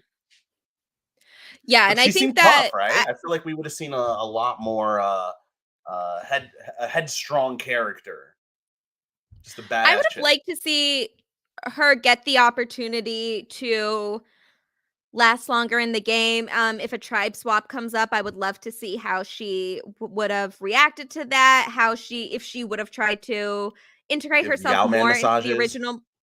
Yeah, I would have liked to see more of her. Like, how does she interact with the Ravu people? How does she, is she going to try to integrate herself more with the original Moto tribe, or is she going to look for different ways to flip things around for herself? So it's unfortunate that we did not get to see more of her, and that her fate was dictated by people that I don't really, care for in this episode. So that's unfortunate, but I am also happy that Cassandra got to stay. I do really enjoy her as a player, and I'm excited to see more of her. And I love that she voted for Lacey here. So Queen Cassandra Franklin forever and always. Chaos But cast with the rogue vote. yep. Oh, we love it. I love petty votes so much. And this is definitely a petty vote. I looked at her voting confessional afterwards, and that could be its own conversation, but let's just say she definitely did this as a petty vote, and I Ooh, I gotta love listen to this from her. that. I Now, I I'm love wondering. Oh, go ahead. I it's clear that Cassandra and Lacey are not on great terms. And I'm fine with that because I am clearly team Cassandra. So they don't need to be on good terms in my perspective here. But I'm enjoying this. I am, we get to the end of a bit of a sadder episode of Survivor Fiji, but there's a lot of hope and a lot of heart in this season, and I'm excited to talk more about that in future episodes. Is there any oh, there is one other thing that I want to say before we get to the episode, and this will play into episode 5 of Survivor Fiji. But Dream says that he's only really close to on his tribe, and this happens during tribal council. He admits that he's only close to Papa Smurf, who left this episode, and Cassandra, but he's tried to talk with his team and they're not really receptive. And we get a response from Edgardo as like his rebuttal, saying he doesn't know where Dreams is coming from, but that he feels bad and that he's going to try to remedy the situation. And without spoiling anything, this will be relevant not just for episode 5, but for the bigger storyline of Fiji, I will say. And I'm very excited for the moments where we can talk about this in full. Hearing Edgardo, he sounded very disingenuous. It It just was sounded like very he was going through the motions of like, I'm going to tell you what you want to hear. I can see why him and Alex are very closely aligned. That's what I'll say. Exactly. Yeah, Yeah. exactly. They seem Yeah. like they're very they're game body in Yes. certain ways. You Yes. know what's interesting with Liliana? if Rocky would have gotten a massage, would he have calmed down a little bit? Maybe he would have. I Needs a think massage. Liliana seems like a very calm person with a lot of Healer. like She's a positive healer. vibes. She's a healer. She's a healer, probably, and a hustler. Oh, she would be great on a future season of Survivor. But I do think that she seems like a very chill person. Maybe that's the kind of energy they really needed on Ravu. So like maybe just like switch things up a little bit. Along with some water. And some water, absolutely. But that is the end of our episode 4 recap, and it is time for our awards at the end of the episode. So, Ari, I do this with every guest, and I have 3 categories that we want to give people awards for. And for the first 2, we can each pick our personal favorites, and then when we get to the final category, we will make that decision together. So are you ready? All right, let's do it. All right. All So right. who had the best confessional of this episode? Okay, this one's hard because I got to remember confessionals. I was I know not it's taking hard. note of that. With that said, I know we were like shitting on him constantly, but I feel like see the thing about Rocky is we see him on our screens a lot. So by just He's going to have a lot of pure confessionals to yeah, choose just by from. pure numbers, if you're gonna speak 7 times during an episode and Rita speaks Yes. once, it's just statistically, you might be more likely to catch a gem every now and then, right? Yes. If you're throwing things against the wall as hard as Rocky is, you might Yes. you might catch more. But he just look whether you agree or disagree, he tends to be one of the more entertaining, one of the more Yeah. colorful confessionals. And look, I'm pointing to him, but I don't even know what I'm pointing to him towards. I don't know the confessional that made me laugh, but I just know that he's on the screen a lot, and he just stands out a lot in the things that he does and says. Yeah. Gia, I don't have a best confessional. That's tough, just because I wasn't really looking for it. Yeah, to be fair, I kind of throw this at people as like a surprise at the end of the episode because I want it to be like a natural occurrence kind of thing. Okay, I do have a pick for this. I want to give the award to Anthony because his confessional at the beginning, where he's talking about how he's had a low self esteem for a lot part of his life, but that if they want to take him out of the game, they're going to have to drag him out. Like that is the type of perseverance that I love to see. So I'm giving the award to Anthony for that confessional. I really liked that one. all right, Big Ant. Let's give it to him. I feel like you got more juice in that one than I do, just Yeah. because I'm all over the place. I wasn't really Yeah. really looking for it. His Rocky's confessional about him being like starving and ranting about how like I'm starving, bruh. yeah, like him talking about how he has more like homeless people have more nutrients in their more nutrition in their diet than him was funny. I think like the where he's talking about how he wanted to wear the pink tank top was kind of funny too. But I think Anthony's confessional struck out for me more in part because he was a really good confessionalist. So do you also want to go with Anthony? All right. Or do you have someone that you want? No, I'm gonna go with Rocky. Rocky? Okay. Yeah, he says some outlandish shit. All right. So we'll get Rocky and Anthony each have one.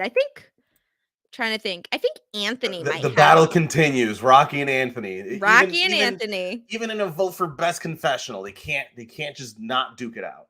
Yep. All right. What is, Ari, your funniest moment? I think it's Dreams being so oblivious to saying, I'm not pointing no fingers, but we can only afford to lose 2 people, 2 women. Like that's it. That's, He limited his options. He basically I told 4 people, like, yo, it's one of y'all. That's it. I also loved this. It's the I'm not pointing no fingers and then immediately pointing, like literally pointing Shifts fingers. his body to point. Yes. He makes the I effort. love that. Okay. One of Yeah. my favorite things about the show is I used to really enjoy the strategy of it, the whole like Mhm. backstabbing thing of it. But one thing I've grown to really like and appreciate are those character moments, are those moments of someone saying something, but they're doing the opposite. I think there's something very poetic about someone who has a soliloquy and then about not wanting to Yeah. vote anyone out, and points at the person they want to vote out. It's just it's beautiful to me. Like there's I something love it. so natural about being a hypocrite. I love it. It's Oh yeah, beautiful. It's I great. love this from him. I very much enjoyed that. That was one of the iconic dreams moments to me, and I'm really glad we got that this episode. And now And then like, we have the big award now. okay, what's the big All one? right. Who wins the episode? What this means is Okay. who do we want to crown our contending champ of the episode? It doesn't have to be from the tribe that didn't vote someone out. It doesn't necessarily have to be someone that the tribe that didn't lose anyone this episode. It's just like in the grand scheme of things, as we are analyzing this season, who do we want to crown as the victor of this episode? And I'll tell you the previous ones we've had so far to All kind right, of I'm give you an ready. Let's idea of where go. we've been going. So, episode 1, we decided to crown just the Moto tribe in general were the winners of the episode, and we only decided this just because of how crazy of a premiere this is, that there wasn't really a winner necessarily from the Ravu tribe who we got more screen time with, but since Ravu won the nice camp, we wanted to just give them the reward in general because there wasn't anything to really decipher it from them. But that's the only time we're doing that. In episode 2, Mookie was the winner because of his role in maneuvering to get the Erica vote a go. And then last episode, we gave the award to Michelle before starting the fire at camp and for being so well positioned on Ravu. All right, got it. I've got one. I think the standout character, hater, lover, or neutral, doesn't matter. Lisi made an impact. Lisi spoke up. This was Lisi's vote. Her influence was heard. We kind of spent the past couple of minutes talking about how Boo and Alex and Edgardo just kind of shrugged off like, whatever, we'll vote whoever. And it feels like if Lisi's in a tight alliance with Boo and Alex and Edgardo, she's starting to gain influence where it seems to be she has a right hand with Stacy. It seems to be, yeah, sure, they might be outnumbered with Boo and Alex and Edgardo in the grand scheme of the alliance, but she seems to have her influence, and slowly she's making her mark. That's just what I've seen so far, and Yeah. it's the kind of chaos where if you're not paying attention, she's sitting there at the end, and you're like, how the hell did we let this crazy person sit there? So I understand your reasoning, and I'm mentally debating whether I want to reward bad behavior this Now, episode. speak your mind. Pick who you I want. know. So I'm like, so there's Give been us a couple another name, times. Gia. I already gave Lisi some love. I Let's show know. love to someone else. So like I just really hate how she conducted herself with both the Gary Medevac and Liliana's vote out, that the petty part of me does not want to give her the award, even though I kind of agree with you. I think if there is like a victor of this episode, Lisi is in a strong alliance and she hasn't Give me another name, Gia. Who else you got? Forget Lisi. We're not giving her no more let's love. see. We could give it to Stacy because she also got her way and was not rude to Liliana, at least from what we saw from the episode. And I like her a little bit more than Lisi. Or we could give it to Yao Man for doing a trip to Exile Island. We finally got some more Yao Man content.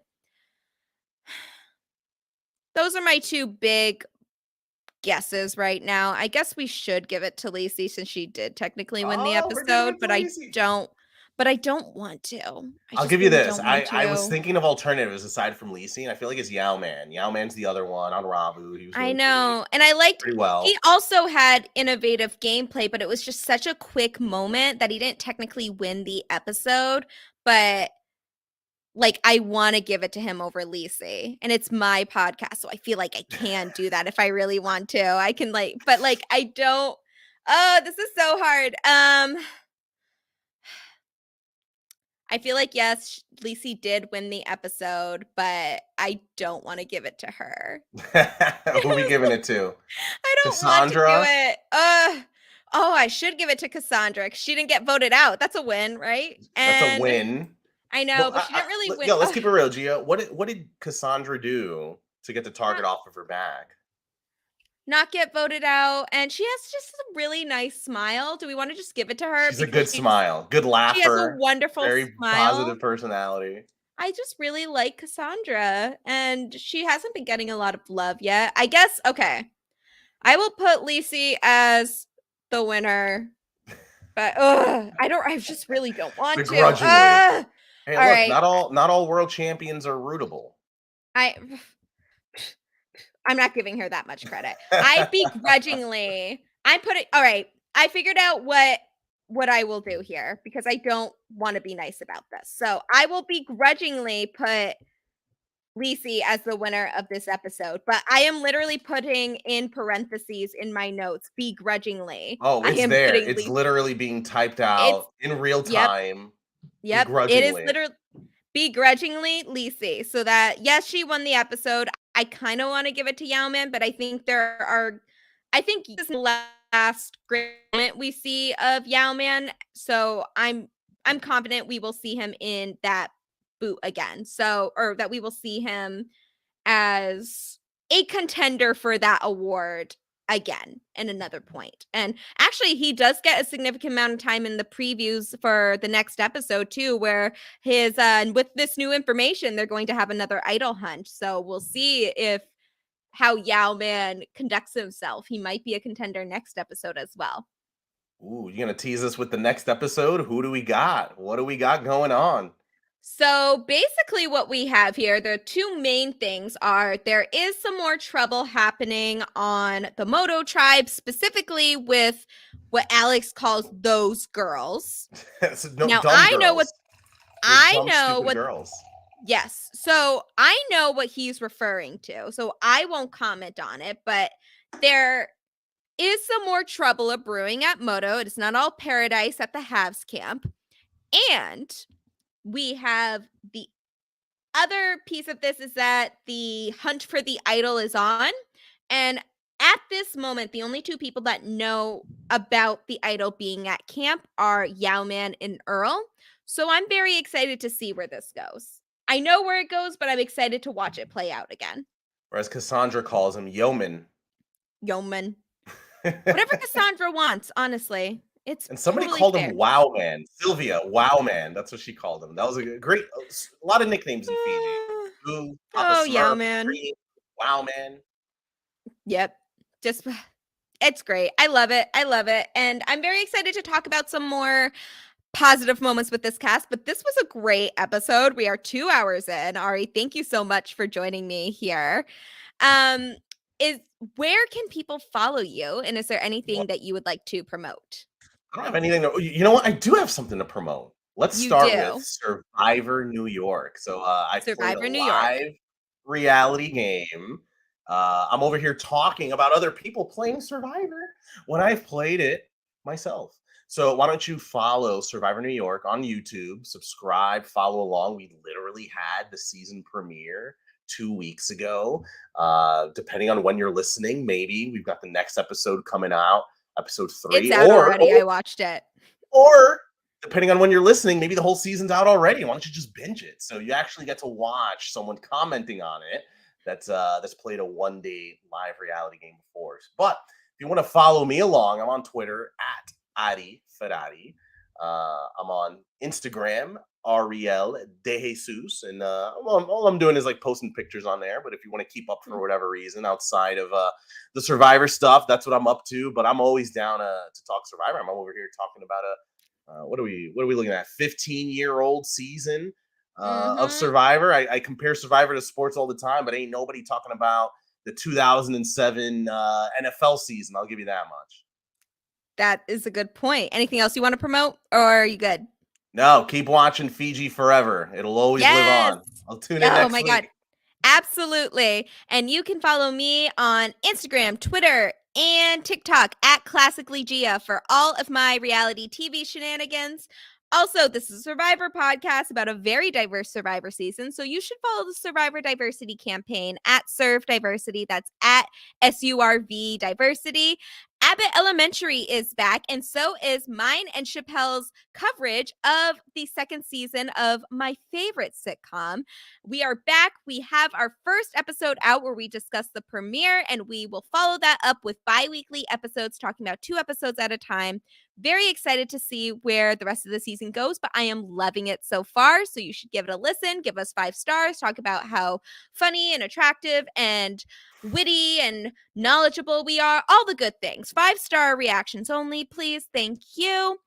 And I will be back with my regular Survivor coverage on Silent Podcasts, as well as Inside Survivor once Survivor 44 premieres on March 1st.